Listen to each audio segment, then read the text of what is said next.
결핍에 대한 얘기를 좀 해보려고 하는데, 이 결핍에 대해서 하기 전에 나비 효과에 대해서 좀 아셔야 될 것 같아요. 자그마한 출발점이 지금 커다란 결과물을 만들어낼 때 우리가 이걸 나비 효과라고 부르잖아요. 제가 이야기를 전개하는 방식을 이 나비 효과를 빗대서 얘기를 할 테니까 한번 들어주세요. 일단 우리가 지구의 기온이라는 게 계속 지금처럼 유지했던 건 아니고, 기온이 올라가기도 하고 떨어지기도 하고 올라가기도 하고 떨어지기도 하고 이렇게 반복을 했지 않겠습니까? 그래서 예전에는 아프리카가 이제 밀림 지역이었단 말이에요. 그래서 원숭이들이 이제 거기서 살고 있었죠. 근데 이 지구의 기온이 바뀌면서 아프리카 지역의 강수량이 떨어지는 거예요. 그럼 제가 다른 영상에서도 말씀드렸지만, 강수량이 떨어지면 그 땅에서 자랄 수 있는 풀이 그 얕은 풀밖에 자라지 않거든요. 그래서 아프리카가 초원화가 돼요. 초원. 그렇게 되면서 이 원숭이들이 이제는 좀 나무가 사라져 가죠. 그래서 나무에서 내려온다 이겁니다. 나무에서 내려와서 이제 애들이 초원밖에 없죠. 그러니까 이제 한없이 걷기 시작하는 거예요. 그러면서 이 모르시는 분들 좀 있으실 텐데, 우리 이 동물들 중에서 가장 지구력이 강한 동물은 사실 인간이거든요. 그 이유가 왜 그러냐면, 저희가 이게 털이 없잖아요. 이 털이 없는 포유류가 없잖아요. 털이 없기 때문에 저희가 열방출을 쉽게 할 수 있어요. 그러니까 이 땀 같은 게 금방 식어가면서 열을 빼앗아 가겠죠. 그래서 저희가 오랫동안 걸을 수 있는 체력이 생기는 거예요. 그러면서 원래 우리 이 신체 중에서 가장 열에 약한 신체가 어디냐면 이 뇌거든요. 뇌는 일정 온도가 넘어가면 세포가 그 기능을 잃어버려요. 그러다 보니까 우리가 체온을 조절하게 되면서 뇌가 성장하는 거를 굉장히 도와줬다, 이렇게 볼 수가 있겠죠. 아무튼 이 원숭이들이 이 초원을 막 걸어 다니다가 나무도 있고 동물도 있겠죠. 막 토끼도 때려서 잡아서 먹고 사과도 따서 먹고 이렇게 했을 거 아니에요. 그래서 그거를 우리가 수렵, 채집이라고 부르는데, 이렇게 길 가다가 대책 없이 이렇게 먹는 그런 생활을 좀 해요. 그러다가 이제 우연하게 뭐를 발견하냐면, 대략 한 1만 년 전쯤인데, 그 중동까지 얘들이 막 이렇게 더우니까 올라갔을 거 아니에요.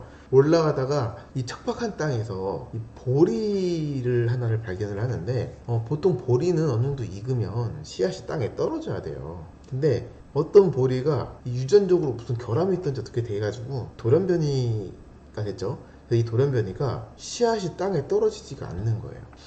보통 이제 보리 같은 경우에는 이게 여물면 씨앗이 땅으로 떨어져야 되는데, 떨어지면 인간이 그때 주워서 이제 우리가 먹어야 되거든요. 근데 우연히 여물었음에도 불구하고 땅으로 씨앗을 떨구지 않는 그런 보리를 발견을 하는 거예요. 이제 그러면서 인류가 이거를 우리가 심을 수가 있겠네 해서 농업이 시작이 돼요. 우리 농업혁명이라고 부르죠. 근데 이 땅이 기름진 땅이 아니기 때문에 되게 건조하고 메마른 땅이기 때문에 이 보리가 충분한 영양분을 만들지 못했어요. 왜냐면 그 땅 속에 이 규소를 흡수를 해가지고 이 껍질이 딱딱하게 이제 된 거예요. 이제 그러다 보니까 인간이 이 보리를 먹으려고 하면은 이 딱딱한 껍질로 쌓여 있는 이 씨앗을 이제 돌로 이게 막 갈고 으깨고 해가지고 그걸 가루로 빻아서 만들어야 됐단 말이에요. 그러면 이게 가루가 되겠죠. 이 가루에다가 이제 물이나 우유 같은 거 섞어가지고 이제 구워서 먹어요. 그러면서 이제 빵이 나오는 거예요. 빵이 나오면서 보관을 하거나 이동할 때 굉장히 획기적으로 변화가 생겼다. 그 보면은 이것도 아주 기름진 땅이 아니라 건조하고 메마른 땅이기 때문에 빵이라는 문화를 우리가 가질 수 있었다는 거잖아요. 또 이 땅 자체가 굉장히 이제 척박했기 때문에 그 물줄기를 끌어와야 했어요. 그러다 보니까 이 관계 시스템이라고 하죠. 물줄기를 바꿔가지고 내가 필요한지 용수를 갖다 쓰는 거, 이 관계 시스템을 개발해야 됐고, 이거 그러면 이게 한두 명이 모여서 할 수 있는 게 아니거든요. 좀 집단이 이 대규모 공사에 같이 투입이 돼야 돼요. 그러면서 이 권력이 중앙으로 집중이 되고요. 중앙의 권력이 집중이 되다 보니 이제 세금 징수를 하게 되고, 그리고 이제 그 통제를 할 수 있는 통제사회를 만들어내요. 이 중앙집권이라는 거는 고대사회에서 굉장히 중요한 거거든요. 군대를 통솔할 수가 있고 이 문명을 발전시키는데, 사실은 중앙집권이라고 하는 거는 거의 필수적인 어떤 단계라고 보셔야 돼요. 그리고 제가 주제를 좀 벗어났었는데, 결핍에 대해서 하나 더 얘기해 드리자면, 대충 지금으로부터 한 800년 전쯤에 지구에 이제 살짝 빙하기가 와요. 살짝 빙하기가 왔다는 건 뭐냐? 지구 기온이 내려갔다는 거예요. 추워졌다는 거잖아요. 그러면 태양이 바다를 끓여서 바다에서 증발된 습한 공기가 위로 올라가면서 물을 뿌려줘야지 강수량이라는 게 생기는데 지구가 치워졌어요. 그래서 증발되는 물의 양이 줄어들다 보니 지구 내에서 강수량이 줄어들어요. 그럼 아까 말했지만 지구가 좀 초원이 넓게 형성이 되는 그런 이제 환경적인 요인이 생겼다 이거예요. 이제 그러면서 이 유라시아 지역에 굉장히 넓은 초원이 형성이 되거든요. 그때 이 초원에 어떤 걸 할 수 있었냐? 양이나 염소나 소, 말, 낙타 같은 것들을 기를 수 있는 그런 배경이 된다 이거예요. 그러면은 그 전까지는 농업을 하던 사람들이 굉장히 유리했다가 어느 순간이 되면은 다시 이제 돌아다니는 목축민들이 세상에 왔다 이겁니다. 이 목축민들은 이 기동력이 굉장히 좋아졌죠. 어디서든 뭐 말 같은 거 그냥 타고 가다가 기름 넣고 가는 것도 아니고 풀 뜯어 먹으면서 가잖아요. 근데 풀이 넓게 있단 말이에요. 그래서 넓게 갈 수 있고 이러다 보니까 유라시아 전역으로 이동이 가능했어요. 이 유라시아 전역으로 막 이동을 하다가 우유도 만들어내고 죽으면 고기가 되고 살아있을 땐 타고 다닐 수가 있고 거의 완전하다고 봐야 되죠. 자, 우유 같은 경우에 한번 짜버리면 냉장 보관을 해야 되는데 우유가 같이 나와 함께 해줘요. 그러니까 냉장 보관이 필요 없고 얘가 죽을 때만 고기를 먹기 때문에 육류를 제공할 수가 있겠죠. 그리고 얘가 죽으면 이 살코기는 먹을 수가 있고 이 가죽 같은 거는 의류로 쓸 수가 있고 그리고 얘네들이 만들어낸 배설물 같은 경우에는 밤에 연료로도 사용을 하고 얘네 같은 경우에는 그렇게 지네들끼리 자급자족할 수도 있지만 돌아다니잖아요. 돌아다니다 보면 얘네들이 정착해 있는 농경민족을 만날 때가 있어요. 그럼 농경사회를 침략해야 하는 필수적인 이유가 어디 생기느냐? 얘네는 항상 춥고 병에 걸리고 이런 위기 상황을 맞이하는데 이제 와서 농사를 짓기는 늦었고 기술도 없잖아요. 그럼 어떻게 해요? 침략을 해야 되는 거예요. 그래서 일단 결핍은 항상 다른 민족의 거를 빼앗고 침략하는 일에서 시작을 했는데요. 이제 언제나 그 일정 소득이 발생하고 수확량이 있으면 결핍한 민족에 의해서 침략당하거나 뺏기는 일들이 이 역사에서 자주 일어나요. 사실 이게 빼앗는다 그래서 이제 어감은 좀 좋지는 않은데 자연에서 보면은 이 굉장히 현명한 방법이거든요. 자신의 노력을 최소화해서 최대의 어떤 효율을 얻어내는 방법이기도 하죠. 자연에서 보자면 그렇게 볼 수가 있다.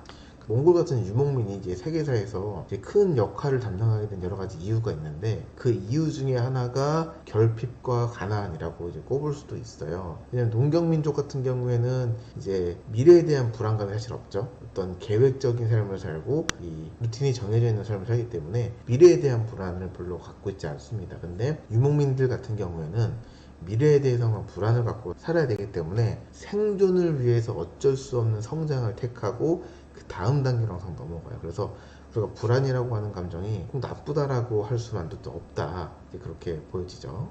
유럽도 좀 비슷한 단계를 거쳤는데요. 유럽은 보시면 아시겠지만 이 아시아 지역에는 이 적도 부분이 이제 바다예요. 그래서 강수량이 좀 풍부한데 유럽 지역은 적도 부분이 아프리카거든요. 그러다 보니까 강수량이 좀 적고 농업 생산력이 낮았어요. 그리고 이 지역이 또 고위도 지역이에요. 그래서 한림 기후이기 때문에 이런 것들을 좀 보완하기 위해서 이제 농경지를 넓혀야 되는 이제 그런 상황들이 생기죠. 그리고 우리가 산업혁명이 영국에서 일어났다고 하잖아요. 영국 같은 경우는 굉장히 습하고 춥고 이런 나라라고 알려져 있죠. 그래서 영국은 이 석탄을 굉장히 많이 쓰던 나라예요. 그러다 보니까 이 석탄으로 물을 끓여서 증기기관이 발생할 수 있는 원천이 됐다라고 이제 보는 경우도 있어요. 대표적인 농경민족에 대해서 좀 얘기를 해보자면 중국이 좀 그렇죠. 중국이 지금은 이제 G2 이렇게 해가지고 엄청나게 이제 거대한 힘을 가지고 있을 것이다 라고 생각을 하시겠지만 사실은 우리 청나라도 한족의 나라가 아니고요, 원나라도 한족의 나라가 아니죠. 그래서 중국은 사실상 침략을 당하는 역사를 굉장히 길게 갖고 있던 나라예요. 그래서 이제 중국 대부분의 역사는 사실은 이제 유목민들이 정복했던 역사거든요. 다수의 한족이 이제 중국 대륙을 지배했던 역사도 있긴 있는데 대부분 타민족에 의해서 지배를 당했어요, 애들이. 그런 걸 보면 꼭 안정적인 혹은 보장된 삶이라는 게 좋게만 보여지진 않는다, 뭐 이런 게 좀 있죠. 사방이 그 사막모래로 둘러싸였던 중동 지역이죠. 이 중동 지역은 사실 사막 한 가운데 있다고 생각해봐요. 이쪽도 사막이고 저쪽도 사막이고 앞뒤 뭐 사방이 사막인데, 내가 한가운데 있으면 가장 먼저 뭐가 헷갈리냐면 동서남북이 헷갈려요. 내가 가고 있는 방향으로 가고 있는지, 아니면 내가 쉬다가 실수로 되돌아가고 있는지 그걸 알 수가 없잖아요. 그래서 사막을 건너가기 위해서는 별자리를 이용해서 방위를 측정을 해야 된다, 요거를 깨달은 거예요. 근데 이 방위를 측정하는 방식이 나중에는 어떤 기술로 사용이 되느냐, 대항해 시대 때 이제 항해술의 기본이 돼요. 그래서 사람들이 이 매 순간 항해를 할 때마다 이 방위를 측정해가지고 그걸 이제 기록에 남겼거든요. 왜냐, 불안하니까. 근데 이거를 우리 로그라고 불러요. 로그, 항해 기록. 이런 것들이 쌓여가지고 이제 대항해 시대가 된 거고, 이 시대를 최초로 열었던 그런 이제 나라가 굉장히 척박한 땅으로 알려져 있는 포르투갈이에요. 포르투갈은 농사 가능한 국토가 전체에서 한 7%? 8%밖에 안 되거든요. 그때 당시에 인구도 100만 명밖에 안 됐어요. 그래서 어떤 다른 강대국이랑 그 정략 결혼으로 겨우겨우 이제 국가의 미래를 보장받던 서국이었거든요. 근데 얘네가 이거를 타개할 방법을 바다로 나가는 방식으로 찾았다 이거예요. 다른 영상에서도 말씀드렸지만 유럽에서는 되게 오랫동안 이 고기를 오래 보관하면 생기는 이 누린내를 잡는 거에 대해서 굉장히 고민을 많이 했는데, 여기에 향신료가 제격이라는 판단을 했었어요. 근데 인도 같은 경우에는 이 기온도 따뜻하고 벌레나 이제 병원균이 많았기 때문에 향신료, 그러니까 향이 아주 독특한 이런 씨앗이나 열매들이 많았고, 이 향신료가 굉장히 발전이 잘 된 나라예요. 그래서 포르투갈이 인도 남부에 가서 이런 향신료를 가지고 옵니다. 이런 예는 굉장히 많아요. 국토의 한 4분의 1 정도가 이제 해수면보다 낮다고 우리 네덜란드를 그렇게 평가하죠. 네덜란드 같은 경우에는 이 극복하는 거에 있어서 약간 조금 성장한다는 느낌을 갖고 있는 것 같아요. 그래서 네덜란드가 패권이 영국으로 넘어갔을 때도 이 사람들은 이게 실패라고 생각하지 않고 오히려 영국에다가 막 투자를 더 하고 그랬었어요.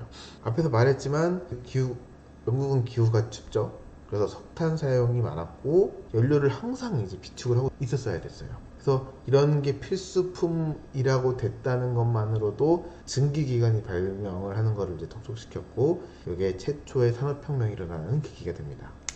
그리고 이게 나중에 영국이 제국주의를 건설하면서 이 본국이 점점 이제 감당해야 될 경제 규모가 커졌었어요. 이제 그런 와중에서 이제 세금을 올릴 수밖에 없는 상황이 생겼고, 이 세금을 이제 아메리카에 있는 식민지한테 이거를 온팡 씌웠죠. 그래서 미국 입장에서는 갑자기 이 세금 폭탄을 맞게 됐는데, 요 일 때문에 미국이 영국으로부터 독립을 하고 얼마 지나지 않고 나서 세계대전을 겪었는데, 이때 세계대전에서 미국이 이거를 기회로 삼아가지고 지금 초강대국이 되어 있죠. 사실 우리가 인정하고 싶진 않지만 일본 같은 경우에도 굉장히 오랫동안 동아시아 변방으로서 무시를 많이 받던 나라인데, 이제 불쑥불쑥 얘네들이 이제 밖으로 나온단 말이에요. 이 영국도 마찬가지고. 섬나라들의 특징이 좀 그런데, 내부적으로 굉장히 에너지를 비축했다가 밖으로 터져 나오는 그런 게 있어요. 그래서 우리 바이킹도 마찬가지인데요. 섬나라는 보통 이제 정착하지 못하고 이 떠돌아다니는 유목민이랑 좀 비슷하거든요. 그래서 해적도 많고 배를 타고 밖으로 자꾸 싸돌아다녀요. 싸돌아다닌단 말이 좀 그러네.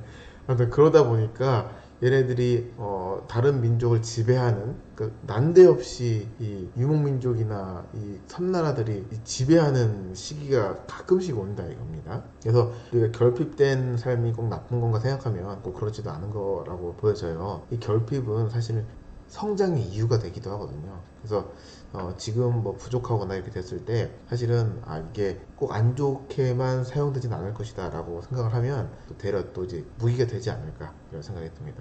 오늘 영상 여기까지만 하겠습니다.